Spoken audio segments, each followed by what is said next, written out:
Ladies and gentlemen, welcome back to Horror Analysis with me, Drew. Today, we're jumping into the course. First day of actual coursework. We're starting in letter A, obviously, with Monsterness. And we're jumping into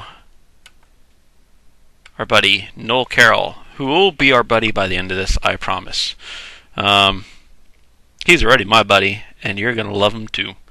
The Philosophy of Horror, or Paradox of the Heart, by Noel Carroll. Boom.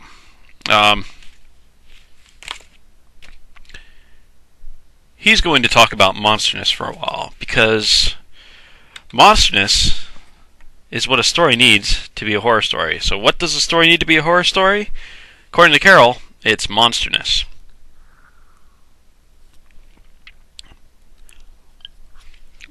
And what, pray tell, is Monsterness?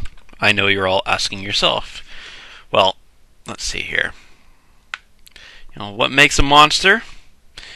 What does interstitiality and monstrosity have to do with each other? Non-monsters and near-monsters. That's what I'm hoping to go through today. Interstitiality is a big word that I'll get to in a little bit. But for the most part, let's start with Noel Carroll. We're, of course, in his first section, because, of course, he has to talk about what monstrosity is, what Monsterness is, before he gets into anything else, obviously. So we're at the same point. So he defines monster. To be a horror novel, or a horror tale, or horror anything, you have to have a monster. And the monster has to be threatening and impure. Without a monster, you merely have a tale of terror, or if it's scary, or if it's not threatening, then it's fantasy, something along those lines. But let's define monster. Definition of monster, according to Carroll, page 27, any being not believed to exist now according to contemporary science. Easy enough. Of course, that is a big, big definition. Of course, he's going to narrow it down, and he needs to, because at the moment we have lots of things that are anything that's not considered to exist now according to contemporary science includes, Oompa Loompas and fairies and dragons and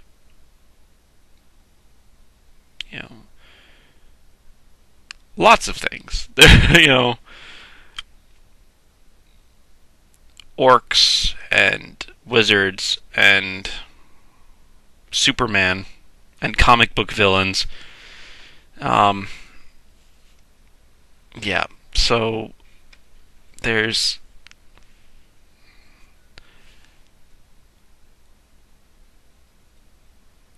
Superman isn't known to exist by comic book science, by regular science, by contemporary science. That's what I was after.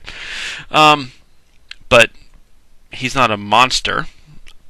So let's go over, of course, to be a monster in the horror sense, there must also be threat and impurity. Let's add threat on, because that was the easiest one. If you add threat and monster together, you get rid of gnomes and fairies. Fairies somewhat, I guess. Some books have them as threatening, but Tinkerbell type fairies aren't threatening. Let's see.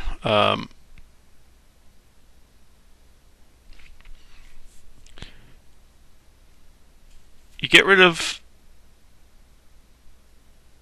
lots of things, but you still have comic book villains, which are, Magneto and Bizarro, Doctor Doom, You still have Sauron. You still have dragons. Dragons, of course, can be neutral as well as bad. But they're certainly threatening. Ogres and wizards and whatnot. You still have Voldemort. Voldemort's all so close to being monstrosity because people do shrink away from him. This, of course, came out in 1990. Yeah, 1990. So a bit before Harry Potter came out. But ogres and trolls and stuff like that are certainly around in other things as well.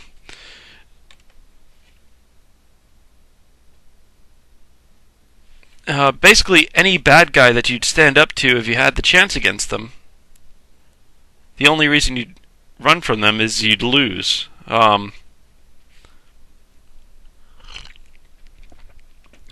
You'd stand up to Magneto if you weren't going to get your butt handed to you.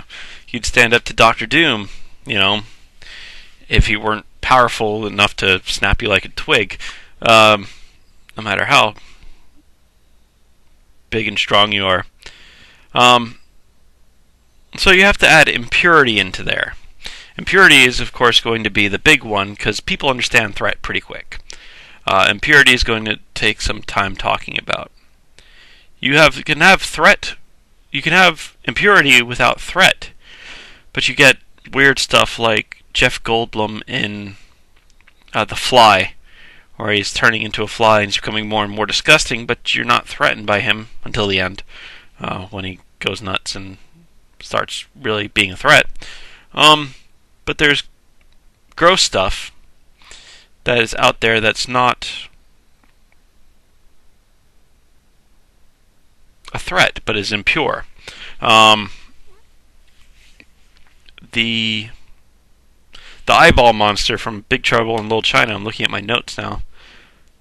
He was full of just a bunch of eyeballs in a ball, and he was gross.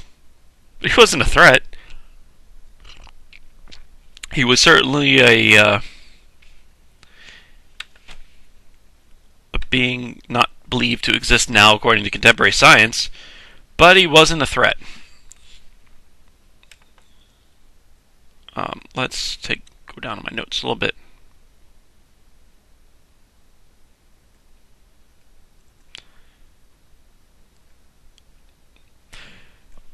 As I said, being a threat is fairly obvious. It means that they can do damage or kill the heroes, and by extension, the audience. There's lots of examples in this chapter about threats and interstitiality into impurity.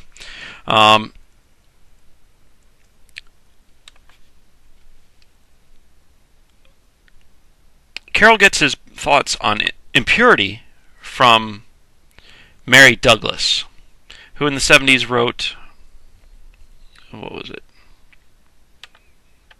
I have it here. Purity and Danger. Impurity is through this concept called interstitiality. Being in between categories or groups. That's what dictionary definition of interstitiality is. Our thoughts on things being impure come from category mistakes, according to Miss Douglas. Since then, of course, since she wrote this originally, she backed off on some of the... she was talking a lot about biblical impurity, the book of Leviticus, which is a lot of where we in the Western world get our thoughts on impurity. There is interstitial impurity, but she said in 2005, I think it's in my notes, 2002, she said that pigs were not impure because of category mistakes. They're impure because it had to do with shepherding practices and not needing to shepherd pigs, or not being able to shepherd pigs, something along those lines. It didn't have to do with category mistakes, which is often seen that way. Category mistakes is where most of our ideas for impurity come from. For instance, lobster is considered impure in Leviticus because it's a crawling thing in the water, where swimming things are supposed to be. It's a category mistake. If it's a water animal, it should be a swimmy animal, not a crawly animal. It sounds simplistic, and I'm not trying to be offensive to anybody, but I'm trying to break it down for you. Shrimp as well would be crawly animals in the water. Birds are okay, but insects aren't because they have too many legs. They're a flying thing, which should have 2 legs, but they don't. They have 6 legs. So therefore, category mistake. Feces is probably what we have most of contact with or familiarity with. It is impure because it is or we see it as impure because it is a category mistake. It is both within us and out of us. It is of us and not of us. There's a slash there, a dash, a backslash there, or a slash there, and it says in us and out of us.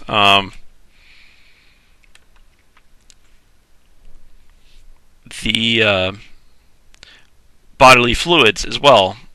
They're supposed to be inside of us. When they come outside of us, we don't want to have contact with them. They're impure.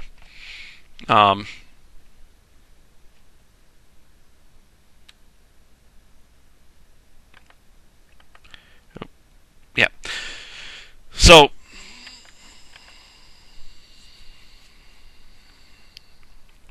monsters will have the same interstitiality. They will be wrong in some sort of category. They're wrong in that they shouldn't exist. They are impure because they shouldn't exist. They're category mistakes. They're wrong.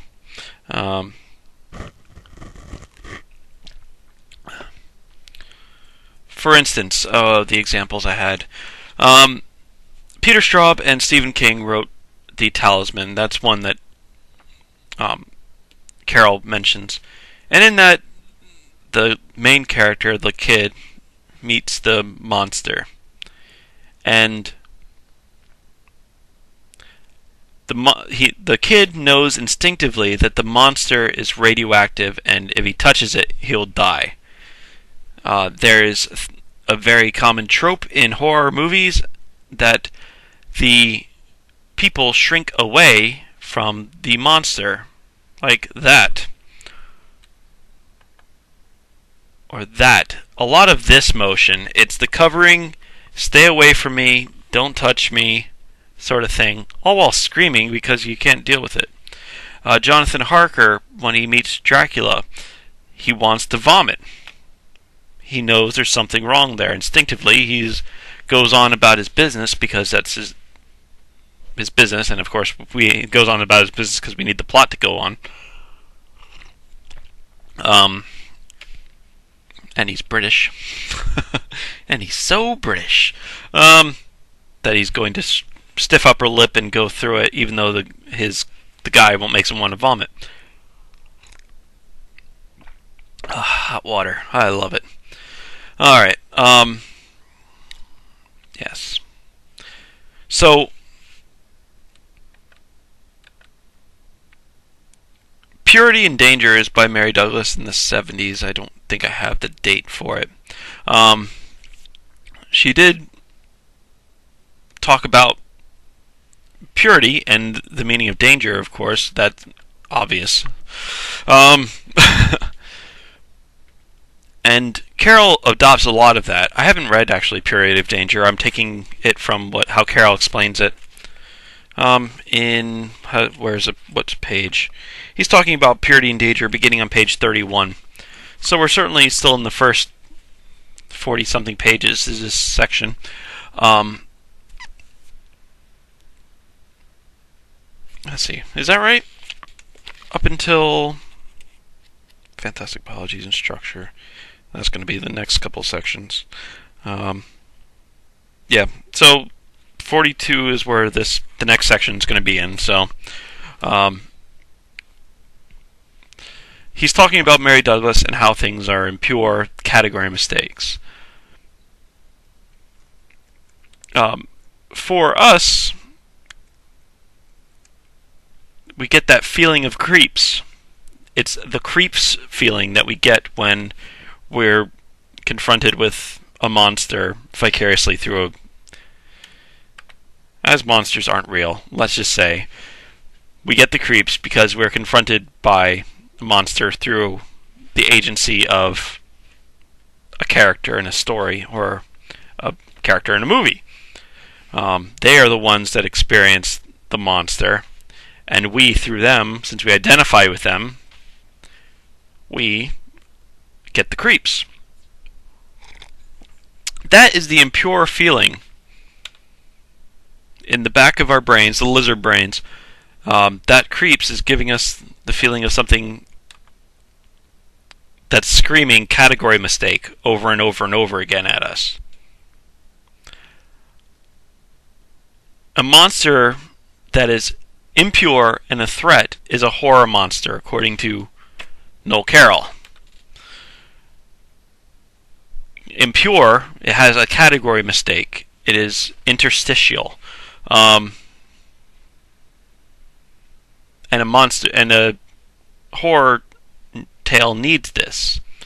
If it doesn't have a monster, if the monster isn't impure, and if the monster is not a threat, it's not a horror tale. Pardon me. Now, of course,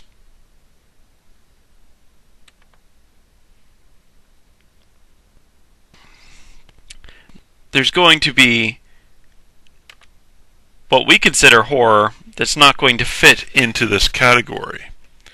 And as I mentioned last time, in philosophy of art, or philosophy in anything, if you have obvious examples that don't fit your theory, you're going to have problems.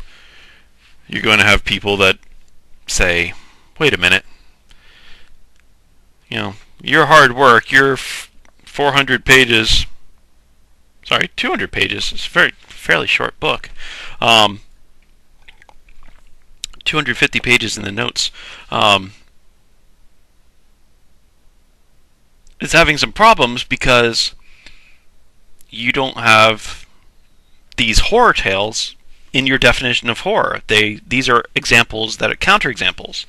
So you have problems. You have to explain these away. He does. He calls them tales of terror or scary tales that are not horror tales because horror needs a monster. And the monster needs to be a threat. And the monster needs to be impure. Non-monsters and near monsters will be around, and certainly fans of horror will be fans of tales of terror, but they will not be horror tales. Yeah, except they are. There's a lot that I would call horror that Carroll discounts. And we're going to go over them, of course. I do want to... shoot. I should have gone over this earlier. So let's jump back, because I forgot something. Definition of horror. Or sorry, definition of monster. Blah. Drink some water, Drew. Much better. Definition of monster. Any being not believed to exist now, according to contemporary science. Let's look at the word now real quick, because that's pivotal sometimes. Now means that you can have horror monsters that may exist later, like Alien. Contemporary science does not believe that aliens in the form that chased Sigourney Weaver around in Alien exist. That's not controversial in any way, shape, or form. Contemporary science may admit to the possibility of aliens. I think they do. But possibility isn't enough. They aren't believed to exist. So Alien is good. We're good for a horror movie on Alien and Aliens, of course. And the sequels. And the many sequels and Predator and whatnot. Not that Predator is more action movie, but aliens are not believed to exist according to contemporary science. So you can have monsters that are aliens. You can have dinosaurs that are aliens because not believed to exist now, according to contemporary science. Contemporary science does not believe that Triceratops and Tyrannosaurus Rex and raptors are wandering around, because they're not. So Jurassic Park, those things can be considered monsters. Again, Jurassic Park is not a horror movie. Let's go to the classic of modern American cinema, Pterodactyl, with Coolio as the star. This is a really awful movie, and you shouldn't watch it. Unless you really like bad horror movies. In which case you should watch it. It's kind of good in an awful way. Stephen King likes to talk about in his book, you can't lose your taste for junk food. There's a lot of awful stuff that you have to sit through if you're a horror fan. And it's true. But it's so bad it's funny sort of thing. Coolio's Pterodactyl, where pterodactyls are still around in an isolated area, and they go up against army guys, and when they fly down to attack them, their wings actually cut the army guys in half, because apparently they have razors on their wings, or saws or something. I don't know what none of it makes sense. There's no internal logic to the movie either. But, of course, it could be a horror. Because pterodactyls are not believed. I say pterodactyl like the P isn't silent. Pterodactyls are not believed to exist now, according to contemporary science. The Alton book, Meg, which is about a megalodon, a giant prehistoric shark, that was in the seas and died out, has a megalodon as the monster. Contemporary science does not believe that a megalodon exists, so megalodons are A-OK to be horror monsters. That's going to lead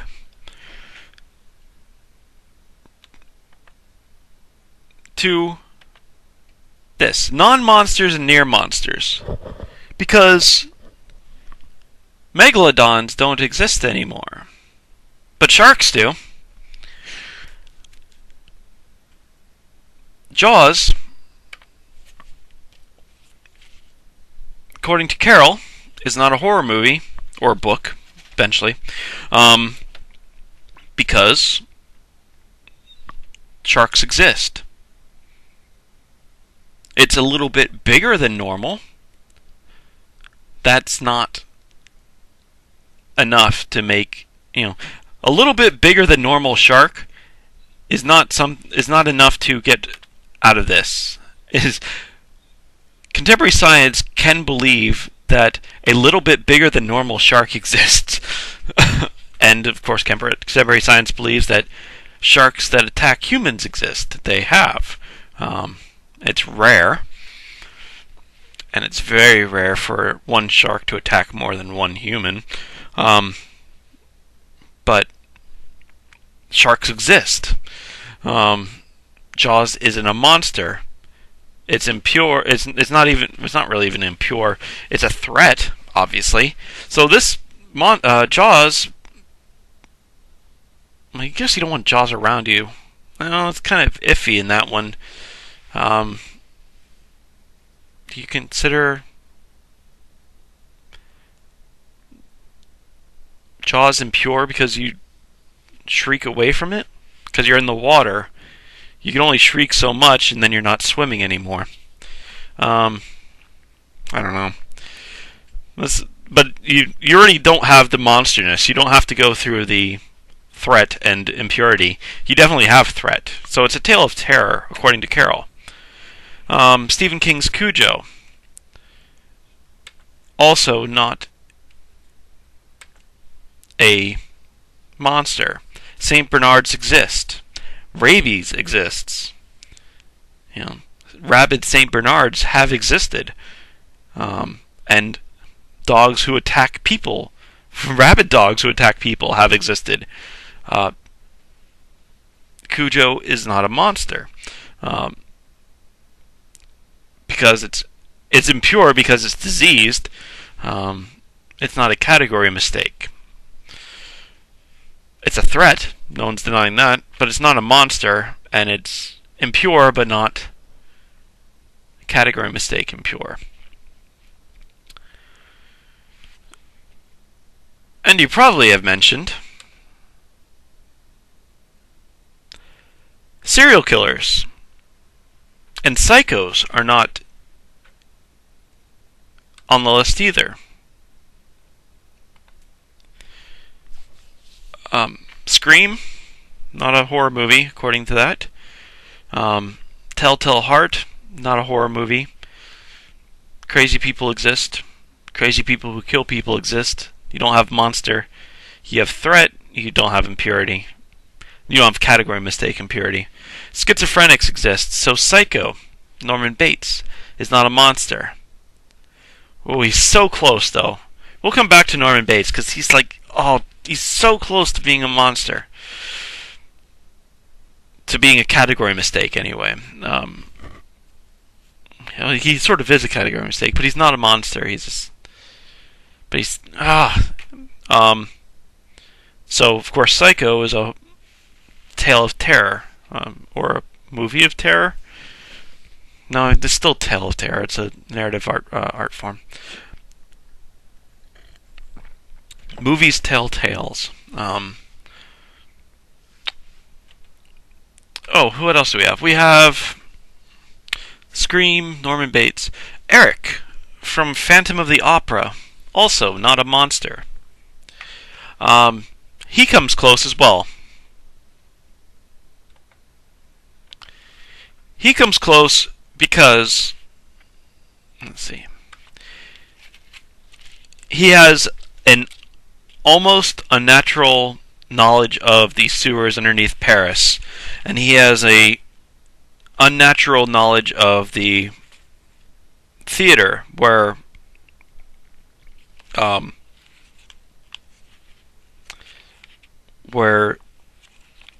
the plot takes place. He has like almost super strength, and he is deformed. Oops, where am I at?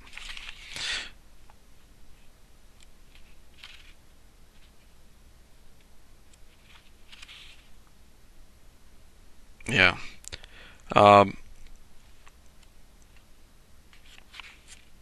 Here we go. That's the notes I was after. Let me grab that real quick. Let's see, what else did I have? He has Noel Carroll has quite a few examples in here. Eric, fan of an opera. Angel, who's in Nightfall, not one I'm familiar with, but I'll point it out to those of you who might know him. Norman Bates, which I'll come back to because it's a big one. V.C. Andrews, the Flowers in the Attic stuff. It's creepy, and it's about incest, and it's creepy, but it's not monstrous. Incest happens, unfortunately. Going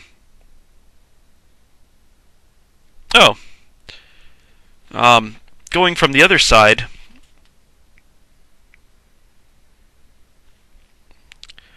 Superman.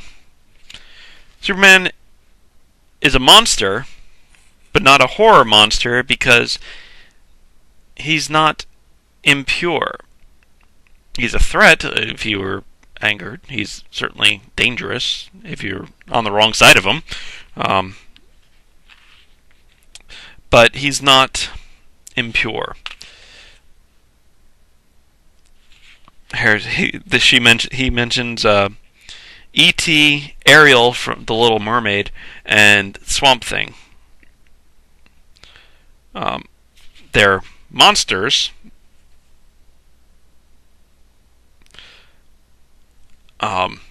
In the definition of monster being this, because E.T. isn't known to exist, not believed to exist anyway. Ariel, the Little Mermaid, is not believed to exist, and Swamp Thing isn't believed to exist. But they're not threats. I mean, it's definitely a category mistake. Ariel, the Little Mermaid, is half woman, man, and half fish body, or fish legs. It's, there's a category mistake. People have legs that are not fishes. Fish have torsos that are not humans. That's a category mistake, but it doesn't even seem pure. Well, you could have creepy mermaids. I don't know. Anyway, I did have another one. It was from Misery, because Susie, was it? He mentioned it so well. She had like Eric in Phantom of the Opera, she had a almost unnatural knowledge of what went on in her house. Sort of like Norman Bates, too. Oh, I'd lost the page after I put the book down. It's okay, I remember it. Norman Bates is, really this close. Robert Bloch, when he was writing it, I'm not sure if he admits to this or it was just implied that he came up with the name Norman because, as he kills people dressed as his mother, he's neither woman nor man. Nor man. So I thought that was cool when I read that in there. In Bloch's book itself, he says, there's three people living in him. There's Normal, the one who comes around when the police comes out when the police come around, who's normal. He talks to police and say, "Hey, how's it going? How's your parents? How's your girlfriend? Whatever." Shoots the breeze and all that stuff. There's Norman, the killer, and there's Norma, the mom, who is in there being weird. And at the end, it's Norma who sort of takes over.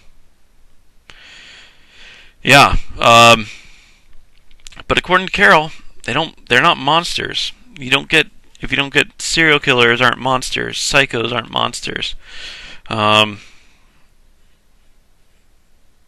Your slashers aren't monsters. Until they die and come back to life, or they take more bullets than a human being can take without dying. A la Michael Myers. You can't stop that guy. I think in 2 you've realized that it's because he's during Halloween he's under he has superpowers or whatever. He's invincible or near invincible during Halloween because of witchcraft and stuff. It's weird. But during 1, he's a dude in a mask up until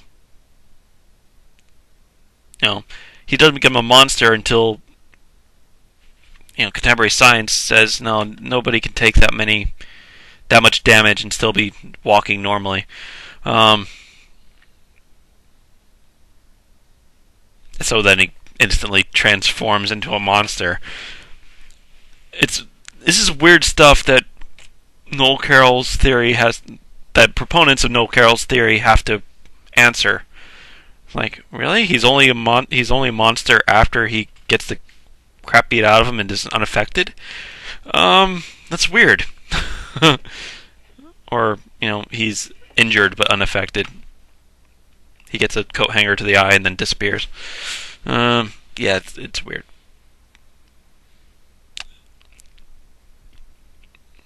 So, where was I? I think I was about done, actually. I got that. We did that one. Just double checking, folks.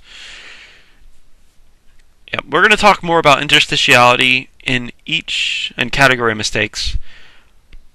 Interstitiality is the right word, but it's so much easier for me to say category mistakes. So we're going to talk about each category mistake of types of monsters next time. Actually, for the next couple of times. Non-monsters and near monsters. Oh, where is the unnatural line? When does a human become a monster? I've mentioned a few of those, and I'm not obviously talking philosophically like, Hitler was a monster. When does a man become a monster? Hitler was, believed to exist by contemporary science. He was a monster in that he killed 6 million Jews and several million other people and started wars that cost lives of millions and millions of soldiers. And monster in that sense, but he existed, and he wasn't, he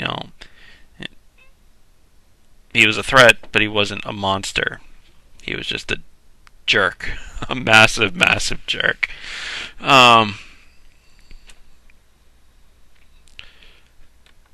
But what we're talking about is when does a human become a monster? What type, how unnatural is the degree that you have to have knowledge of the theater for Eric to be a monster, and knowledge of the sewers underneath Paris for Eric to be a monster? The